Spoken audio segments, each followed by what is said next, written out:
শত্রু থেকে সহযোগী নাকি শুধুই স্ট্র্যাটেজিক মেকআপ? 2023 সালের 10ই মার্চ 7 বছরের শীতল যুদ্ধের পর চীনের মধ্যস্থতায় ইরান সৌদি আরবের হাত এক হলো।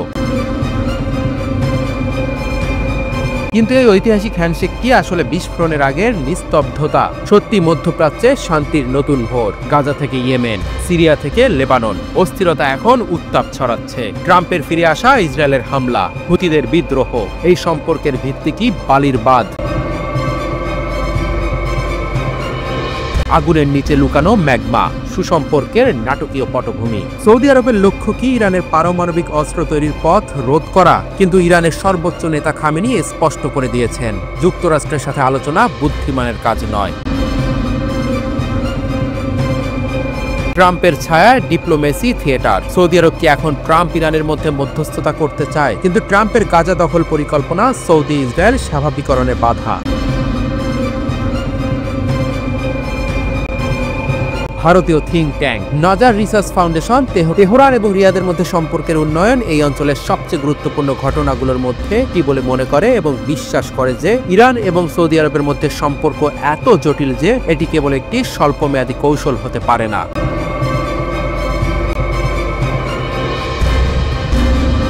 শান্তির মুখোশের নিচে যুদ্ধের গন্ধ।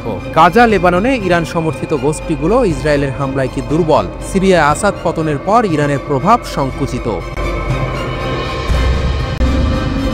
ইসরায়েল মার্কিন ডাবল ট্রাবল। নেতানিয়াহু ট্রাম্প জুটি কি ইরানের পারমাণবিক স্থাপনাগুলোকে টার্গেট করবে? ওদিকে গাজায় ফিলিস্তিনি বাস্তুচ্যুতদের প্রভাবে সৌদিকে ফের উত্তপ্ত করেছে। সৌদির ঘোষণা, ফিলিস্তিন রাষ্ট্র ছাড়া ইসরায়েলের সাথে সম্পর্ক স্বাভাবিক হবে না। কিন্তু ট্রাম্প বলেছেন সৌদি তা চায় না। কে সত্য বলছে? সৌদির গোপন এজেন্ডা। রিয়াদ চায় আঞ্চলিক স্থিতিশীলতা, তেলের রপ্তানি বাড়ানোই কারণ। ইরানের সাথে সম্পর্ক উন্নয়ন তাদের ইকোনমি ভিশন 2030-এর অংশ। কিন্তু ইরানকে কোন ঠাসা দেখলে সৌদি আবার মার্কিন ইসরায়েলের কোলে ঝুঁকবে? ইরানের প্রেসিডেন্ট পেজেশকিয়ান আলোচনায় আগ্রহী, কিন্তু খামেনির শক্ত হাত। পারমাণবিক চুক্তি হলে ইরান কি সত্যি শান্তিপূর্ণ শক্তি হবে, নাকি চুক্তি ভেঙে আবারও অস্ত্রের পথে হাঁটবে? জাতিসংঘের পারমাণবিক চুক্তির ফ্রেম ওয়ার্ক মেয়াদ শেষ হচ্ছে অক্টোবরে। ইরান যদি চুক্তি না করে পারমাণবিক বোমা বানানো শুরু করবে। সৌদি মার্কিন জোট তখন কি করবে? চীনের মধ্যস্থতা, সৌদির অর্থনৈতিক স্বার্থ সবই ভেসে যেতে পারে যদি গাজায় নতুন যুদ্ধ ছড়ায়।